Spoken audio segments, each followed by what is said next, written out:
오랜만에 가족들이 다 모여서 식사를 하고 있었습니다. 참 사람 인생 모르는 일을 하고 내가 일이 될 줄 어찌 알았겠는가. 그때 우리가 결혼한다고 했을 때 참 말도 많았었는데 내가 사람 보는 눈이 있었던 거지. 우리 남편 같은 사람이 세상 천지에 어디 있겠어. 그러게 그때 형 얼굴만 보고 무서워서 엄마 등 뒤에 숨기 바빴는데 지금 생각해보면 내가 참 철이 없었어. 형부 아니었으면 지금쯤 우리가 어찌 되었을까 하는 생각까지 들어. 형부 항상 감사해요. 저희가 이 은혜 평생 갚으면서 살게요. 여동생의 눈시울이 붉어졌습니다. 처제, 그만해도 돼. 나도 우리 어머니랑 단둘이 살다가 이렇게 좋은 처제랑 처남이 생겨서 얼마나 좋았는데. 그러니까 앞으로는 그런 말 하지 마. 우리 지금처럼만 잘 지내자고. 매형이 가족들을 불러 모아 식사를 하는 내내 가족들의 표정은 더할 나위 없이 행복해 보였습니다. 그런 모습을 보며 문득 우리 삼남매가 살아온 인생이 마치 어제 일처럼 머릿속을 스치고 지나갔습니다. 우리 누나는 버스 안내양이었습니다. 누나는 20살 무렵부터 버스 안내양을 시작했습니다. 어려운 집안 형편으로 인해 누나에게는 선택의 여지가 없었거든요. 여동생이 세상에 나온 지 얼마 되지 않아 아버지가 막노동을 하시다가 세상을 떠나셨으니까요. 결국 저는 학교를 다니다 그만두고 공장에 취직을 해서 돈을 벌었는데 얼마 뒤 누나는 식모살이를 하겠다며 서울로 올라갔고 그곳에서 한동안 일을 했습니다. 그런데 식모살이 하던 곳 주인집 여자가 그렇게 악독했다고 합니다.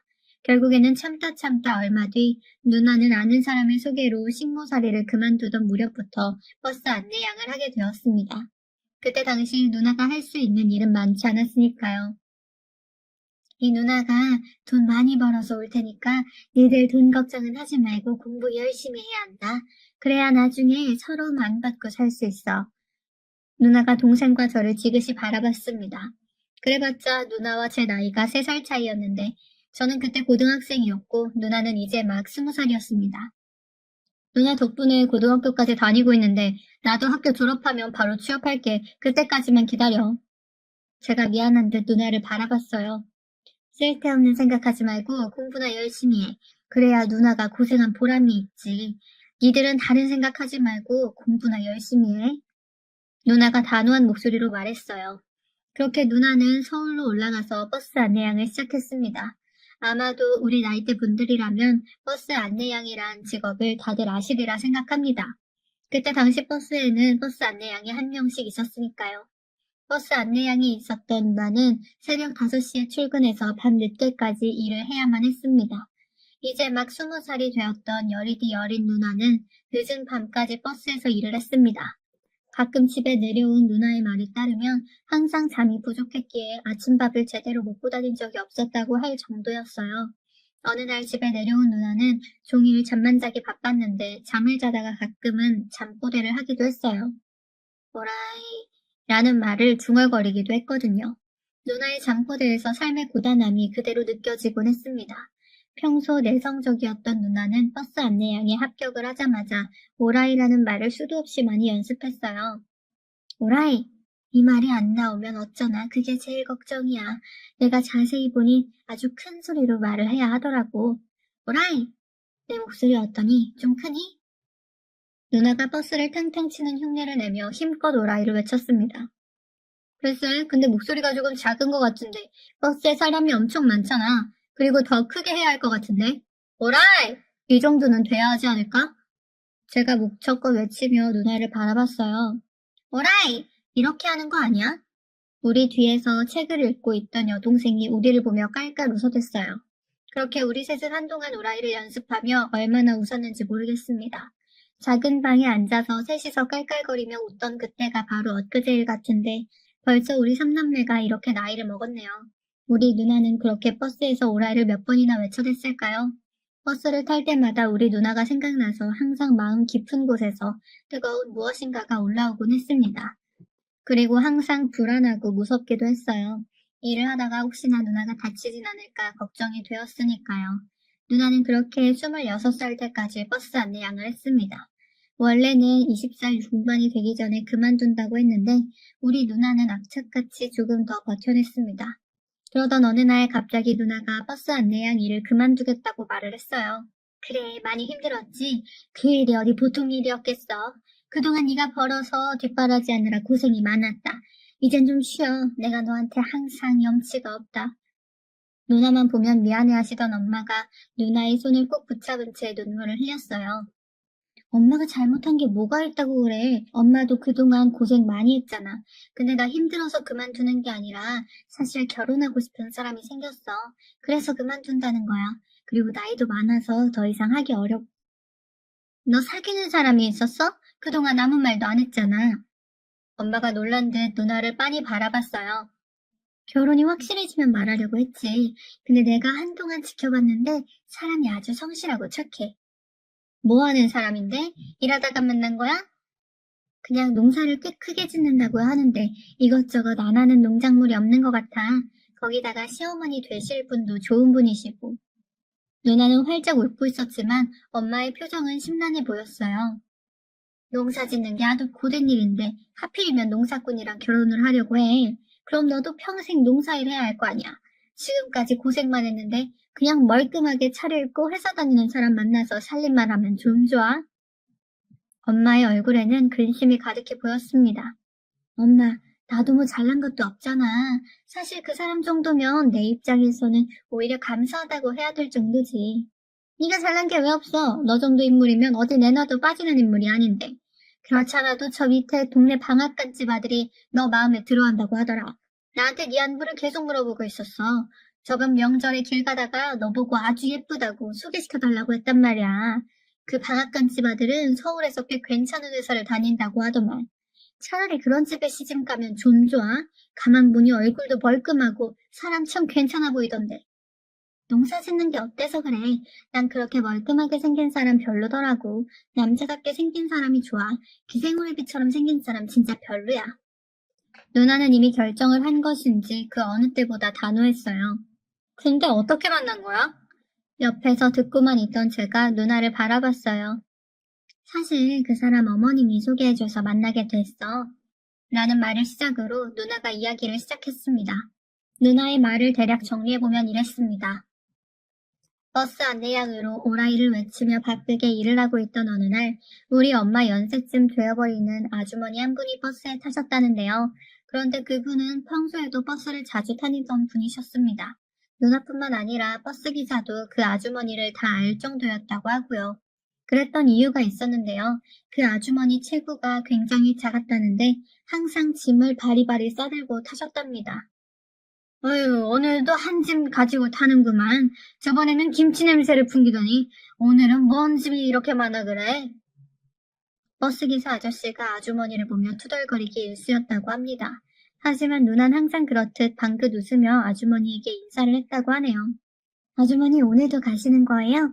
오늘도 짐이 참 많으시네요. 제가 좀 들어드릴게요. 여기 앉으세요. 고마워, 김양. 내가 김양만 보면 하루 종일 기분이 좋아.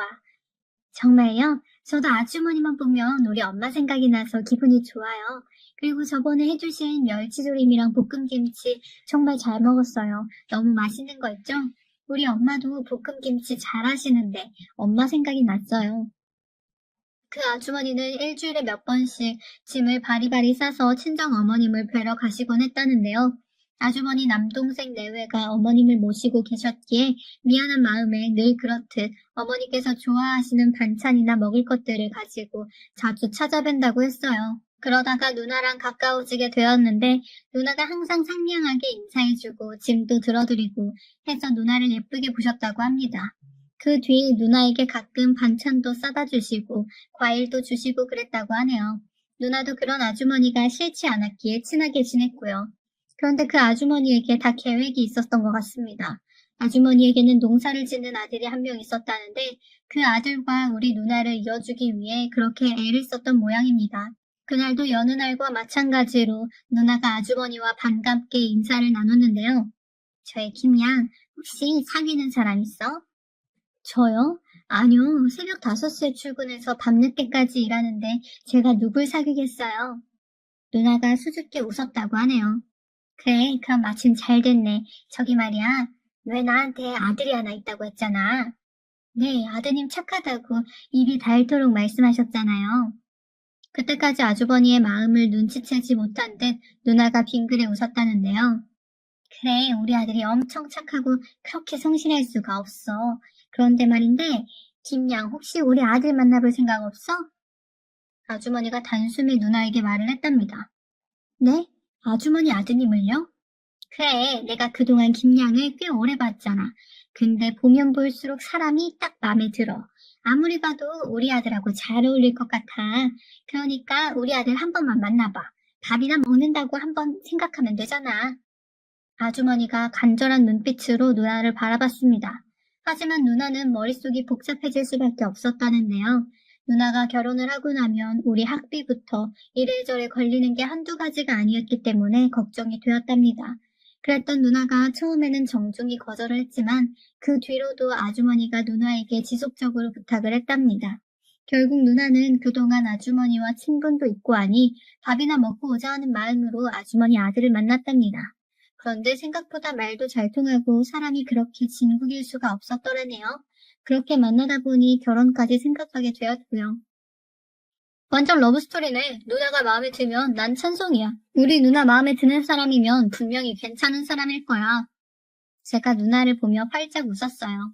누나 말대로 매형은 참 좋은 사람이었어요. 인상이 조금 우락부락 보이는 것 빼고는 말이죠. 여동생은 그런 매형이 무섭다며 한동안 눈도 못 마주칠 정도였으니까요. 특히나 이모들이 매형을 아주 대놓고 무시하기 바빴는데요. 너 정신 똑바로 차려. 생긴 게 무슨 산두적같이 생긴 게 어디 볼 것도 없구만. 거기다 홀어머니에 농사 짓는 사람이 뭐가 좋다고 결혼을 한다는 거야. 네 팔자도 참 사납다. 가만 보니 지 팔자 지가 꼰다고 네 팔자는 계속 그러고 살 팔자인가 보다. 우리 딸 봐라. 회사 다니는 남자 만나서 살림만 하면 잘 살잖아. 하긴 버스 안내양했던 네가 그런 남자를 어떻게 만났겠니? 농사꾼 정도면 아주 딱이긴 하네. 라는 막말도 했으니까요. 하지만 누나는 그저 웃어 넘길 뿐 어떠한 말도 하지 않았어요. 그 뒤 누나는 매형과 결혼을 했습니다. 결혼 후 농사를 짓기 시작한 누나는 매번 농작물들을 보내왔어요. 거기다 매달 일정 금액의 돈도 같이 보내왔습니다. 누나와 매형은 그렇게 우리가 학교를 졸업하고 취업을 할 때까지 묵묵히 뒷바라지를 했습니다. 그 은혜는 평생을 갚아도 갚을 수가 없을 정도입니다. 동생과 저는 그렇게 학교를 졸업한 뒤 동생은 회사원이 되었고 저는 은행에 취업을 했습니다. 첫 월급으로 매형과 누나의 선물을 준비해서 찾아갔는데 매형과 누나는 어찌나 좋아하시던지 그 모습이 평생토록 잊혀지지가 않습니다. 취업을 한 동생과 저는 돈을 모아서 얼마 뒤에 매형에게 드렸어요. 큰 돈은 아니었지만 조금이나마 은혜에 보답하고 싶었거든요. 하지만 매형은 절대 돈을 받지 않았습니다. 내가 동생비 학비 좀 도와준 건데 그걸 받는 형이 어딨어? 됐으니까 장모님한테 보내드려. 그리고 처남이랑 처제는 장모님 고생하신 거 절대 잊으면 안 되는 거 알지? 우리 괜찮으니까 항상 장모님 잘 챙겨. 라는 말을 할 뿐이었어요. 그런데 어느 날 서울에서 살던 이모에게 연락이 왔다는데요. 이번에 니들 이모 생일 때 사촌 누나 집에서 다 같이 밥 한 끼 먹자고 하더구나. 이모가 니들 전부 다 왔으면 하던데 다들 올 수 있는 거지? 엄마가 제 눈치를 보며 물었어요. 우리도 가야 해? 이모가 우리를 왜 부르겠어? 가봤자 또 우리 누나랑 매형한테 뭔 소리나 하겠지. 이모는 도대체 왜 그런지 모르겠어. 사촌 누나 매형도 딱히 잘난 것도 없더만. 제가 잔뜩 인상까지 쓴 채 말했어요. 그럼 엄마 혼자 가란 말이야? 그건 좀 그렇잖아. 내가 자식이 없는 것도 아니고 니들 이모가 그러는 거 하루 이틀도 아니고 그냥 모른 척해. 엄마가 계속해서 제게 부탁을 했어요. 그런 엄마의 부탁에 결국 우리 삼남매는 선물까지 준비해서 사촌 누나 집으로 갔습니다. 우리 사유가 내 생일이라고 이렇게나 많이 준비하지 않았겠어? 많이들 먹어. 특히 순복이 너는 시골에서 농사 짓느라 이런 거 한 번도 못 봤지? 이게 요즘 새로 나온 방울토마토라는 건데 엄청 비싼 거야. 조그만 게 맛도 좋고 먹기도 편하고 아주 좋아. 내가 이걸 좋아한다고 하니까 우리 사위가 책 사주지 뭐야. 자, 너도 먹어봐. 이모가 누나에게 방울토마토를 건넸어요. 진짜 맛있네요. 그동안 큰 토마토만 먹어봤는데 이런 것도 있었구나. 누나가 신기한 듯 방울토마토를 바라봤어요. 그치? 이런 건 시골에서 보기 힘들긴 하겠다. 역시나 이모는 우리를 실망시키지 않았는데요. 밥을 먹는 내내 사촌 누나 매형 자랑을 하면서 은근슬쩍 우리 누나 부부를 무시하는 말을 서슴지 않았거든요. 그렇게 식사를 끝내고 사촌 누나 집을 나서면서 제가 엄마에게 짜증을 냈습니다. 이러니까 오고 싶지 않은 거야. 엄마는 이 먼 곳까지 우리를 왜 굳이 데리고 온 거냐고. 아무튼 이모 때문에 진짜 마음에 안 들어. 미안하다. 그래도 가족이잖니. 이모가 말은 그렇게 해도 나쁜 사람은 아니니까 니들이 이해 좀 해. 엄마가 안절부절 못한 채 우리를 바라봤어요. 그런데 그날 이모의 생일잔치로 인해 엄청난 일이 일어났습니다. 참 사람 인생이라는 것이 어떻게 될지 아무도 모른다고 했던가요? 평소 많이 똑똑하고 눈썰미가 좋았던 누나는 그날 생일상 위에 올라왔던 방울토마토를 유심히 눈여겨보고 있었던 모양입니다. 그러니까 방울토마토가 누나의 머릿속을 번뜩하고 스쳐 지나갔던 것이죠. 그때 집으로 들어간 누나는 매형을 붙들고 방울토마토 농사를 지어보자고 설득하기 시작했습니다. 처음에는 매형이 펄쩍펄쩍 튀었지만 누나는 그렇게 방울토마토에 대해 공부하기 시작했습니다. 그때쯤 제게도 수시로 전화를 해서는 지금 백화점에 방울토마토 가격이 얼마인지 확인 좀 해달라 해서 이것저것 많이도 물어봤어요. 그렇게 방울토마토에 빠진 듯한 저희 누나는 매형을 꼬셔서 방울토마토 농사 짓는 곳을 직접 방문까지 할 정도로 열정적이었어요. 그러다 어느 날은 누나가 제게 연락을 했었는데요. 우리 당분간 그 방울토마토 짓는 곳에 가서 직접 배워볼까 해. 그 사장님이 그러는데 이거 잘만 하면 돈이 어마어마하게 된다고 하더라고.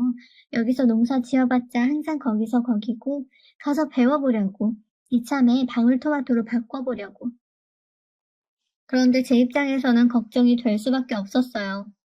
누나 근데 잘 알아보고 하는 거 맞지? 물론 누나가 잘 알아봤겠지만 내 입장에서 걱정이 되는 건 사실이야. 제가 걱정스레 말을 꺼냈어요. 걱정 마. 우리가 그 사장님한테 가서 방울토마토 재배 방법 좀 알려달라고 얼마나 졸랐는지 몰라. 가서 일도 도와드리고 말도 마라. 그랬더니 사장님이 마음을 열더라고.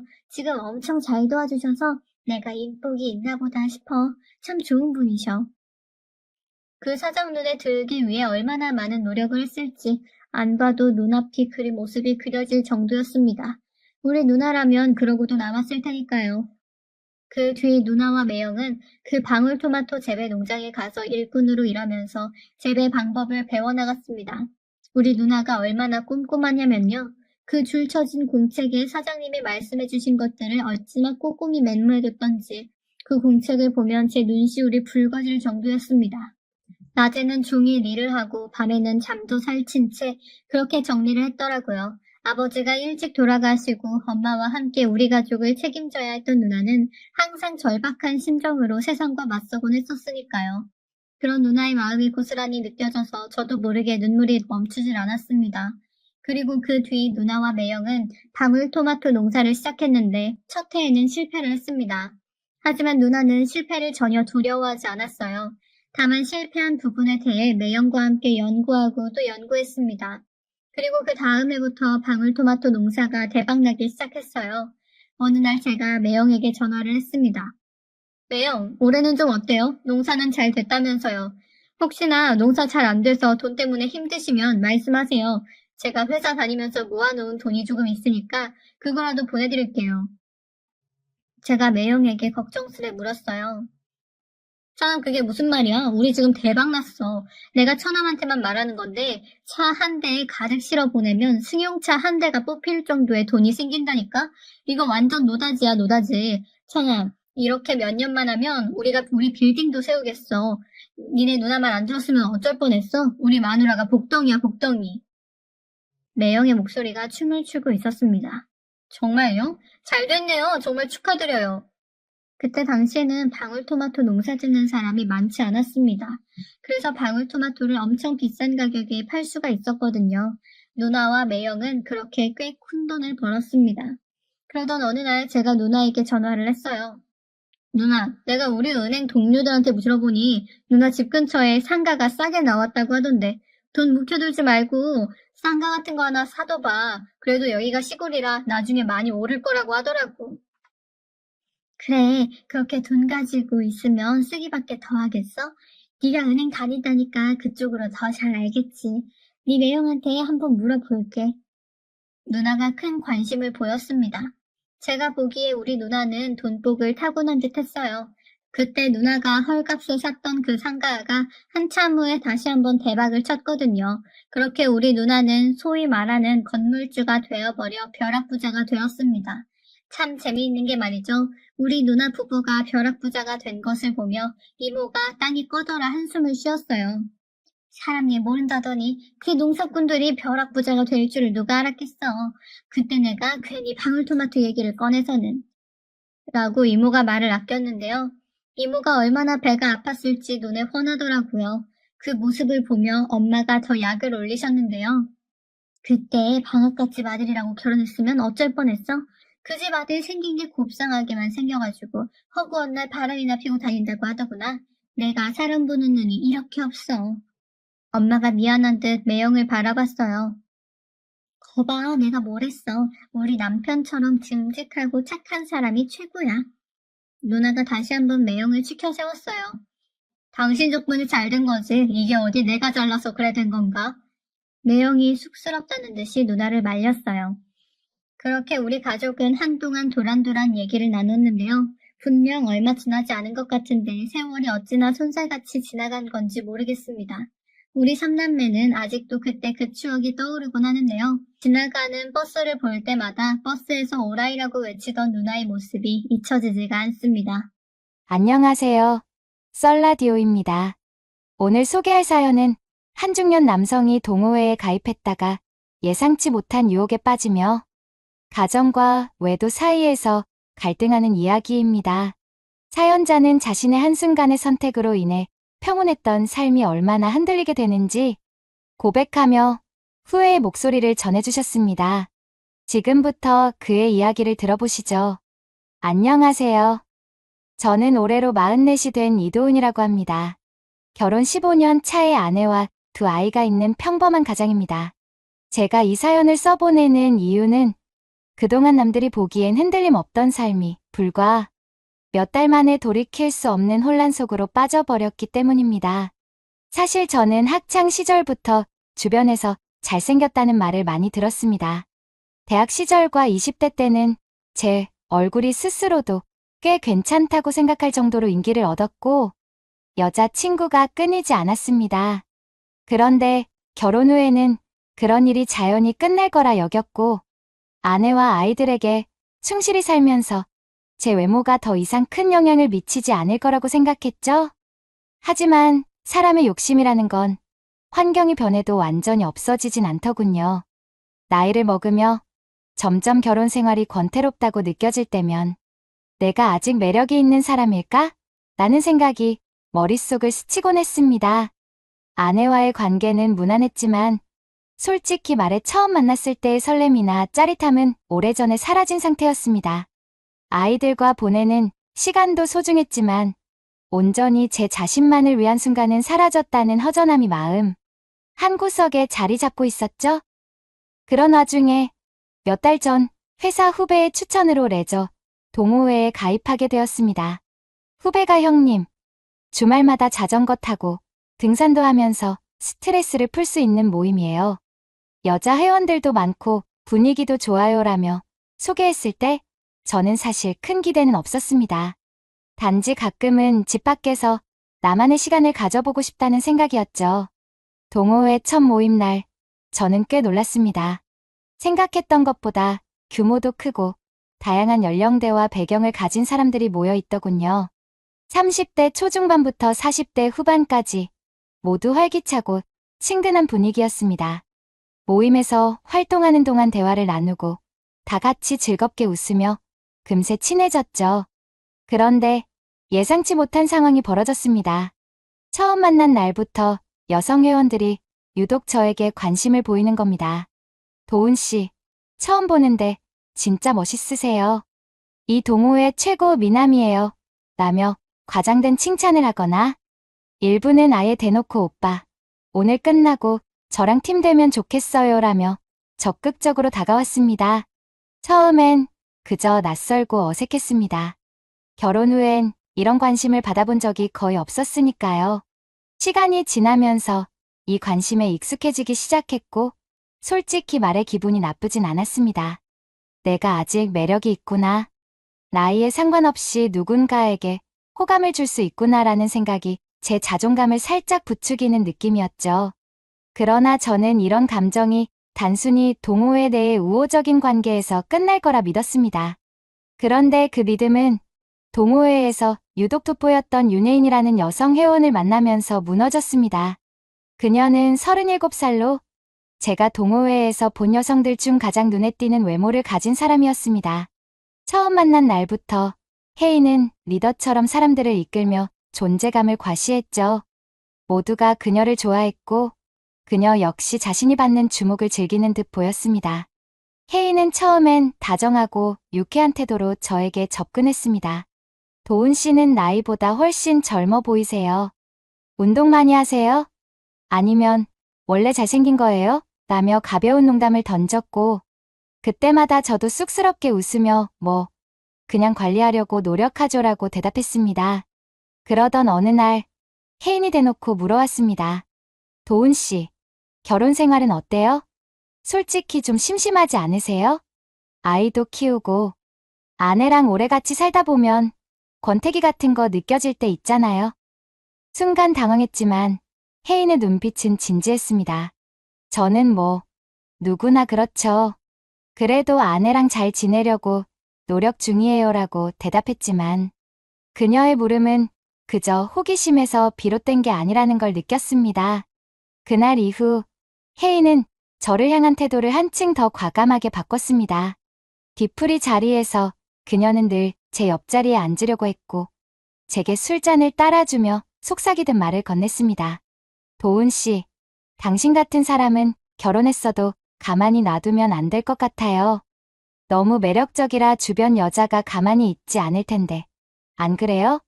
저는 농담처럼 받아넘기려 했지만 그녀의 말 한마디 한마디는 제 마음에 묘한 여운을 남겼습니다. 결정적인 순간은 동호회 뒤풀이가 끝난 어느 날 밤 찾아왔습니다. 다른 회원들은 모두 자리를 뜨고 저와 혜인만 남아 있었죠. 그녀는 제가 계산을 하려고 할 때 조용히 말했습니다. 도훈 씨, 오늘 그냥 집에 가기 아쉽지 않아요? 우리 조금 더 이야기할래요? 그 말은 마치 마법처럼 저를 붙들었습니다.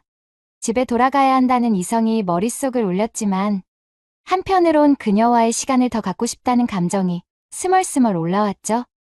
결국 우리는 근처 카페로 이동해 이야기를 나눴고 그 대화는 또다시 술자리로 이어졌습니다. 혜인은 그날 밤 저를 완벽히 사로잡았습니다. 그녀는 나는 솔직한 걸 좋아해요. 당신도 솔직해져요. 이 순간을 즐길 자격이 있다고요라고 말하며 제 손을 잡았고 저는 그 순간 저항하지 못했습니다. 그날 이후로 우리는 부적절한 관계를 시작하게 되었죠. 처음엔 단 한 번의 실수라고 생각했습니다. 하지만 혜인은 저를 쉽게 놓아주지 않았습니다. 그녀는 은밀한 메시지를 보내며 저를 계속 유혹했고 저는 그런 그녀를 거절하지 못했습니다. 혜인은 도훈 씨, 우린 그냥 비밀로 즐기면 돼요. 너무 복잡하게 생각하지 말아요라며 제게 달콤한 말로 속삭였고 저는 점점 그녀에게 더 깊이 빠져들었습니다. 한 번은 동호회에서 야외 캠핑을 갔는데 그날 밤 혜인은 다른 사람들 몰래 제 텐트를 찾아왔습니다. 그녀는 이렇게 몰래 만나는 거 짜릿하지 않아요? 라며 미소를 지었고 저는 아무 말도 하지 못한 채 그녀를 받아들였습니다. 그 순간만큼은 주변의 모든 것이 잊혀졌지만 동시에 죄책감과 공포가 뒤따랐습니다. 만약 누군가 이 사실을 알게 된다면 저의 가정과 동호회 모든 것이 무너질 테니까요. 아내와 아이들에게는 점점 더 미안한 마음이 들었지만 한편으론 혜인의 유혹에서 벗어나지 못하는 제가 한심하기만 했습니다. 그녀는 언제나 당당했고 내가 왜 당신을 좋아하는지 알죠? 당신이 특별하니까. 하지만 우리 둘만의 비밀로 남기면 아무 문제 없잖아요라고 말하며 저를 놓아주지 않았습니다. 제가 혜인과의 관계를 시작하게 된 후 제 삶은 평소와 똑같이 흘러가는 것처럼 보였습니다. 하지만 그 속엔 분명히 전과 다른 긴장감이 자리 잡고 있었습니다. 동호회에 나갈 때면 혜인의 시선이 제게 머무는 게 느껴졌고 그녀는 기회가 될 때마다 작게 속삭였습니다. 도훈 씨, 오늘 밤에도 만날 수 있죠?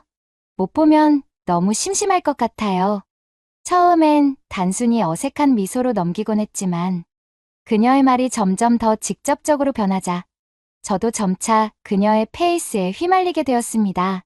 그녀는 절묘하게 남들 앞에서는 아무렇지 않은 척 행동했지만 둘만의 대화가 이어질 땐 매혹적이고 치명적인 말투로 저를 휘어잡았죠. 한 번은 동호회 뒤풀이에서 혜인이 제 옆에 앉아 고개를 숙이며 말했습니다. 도훈 씨, 왜 이렇게 멋있어요? 그냥 보기만 해도 기분 좋아지네. 그 말을 들은 순간 주변 사람들의 시선이 느껴졌습니다. 다행히 그 자리에 있던 사람들은 그냥 농담이라 여기는 듯 웃어넘겼지만 저는 속으로 이러다 들키는 거 아닐까 하는 불안함에 사로잡혔습니다. 하지만 동시에 그녀의 말 한마디에 심장이 요동치는 자신을 부정할 수 없었죠. 그날 밤 혜인이 다시 연락을 해왔습니다. 오늘 집에 바로 들어가요? 아니면 나랑 조금 더 얘기할래요? 솔직히 말해. 저는 이미 혜인의 말에 거부할 수 없는 상태였습니다. 그녀는 제가 결혼한 남자라는 사실을 알고 있었고 제가 쉽게 물러설 수 없음을 너무도 잘 알고 있었습니다. 그녀의 태도는 당당했고 오히려 그 당당함이 저를 더 끌어당겼습니다. 우린 또 한 번의 만남을 가졌습니다. 혜인은 저를 향해 솔직하게 말했습니다. 나는 당신이 너무 좋아요. 당신도 나한테 끌리고 있는 거 알아요. 근데 왜 그렇게 걱정만 해요? 우리가 조심하면 아무도 모를 텐데.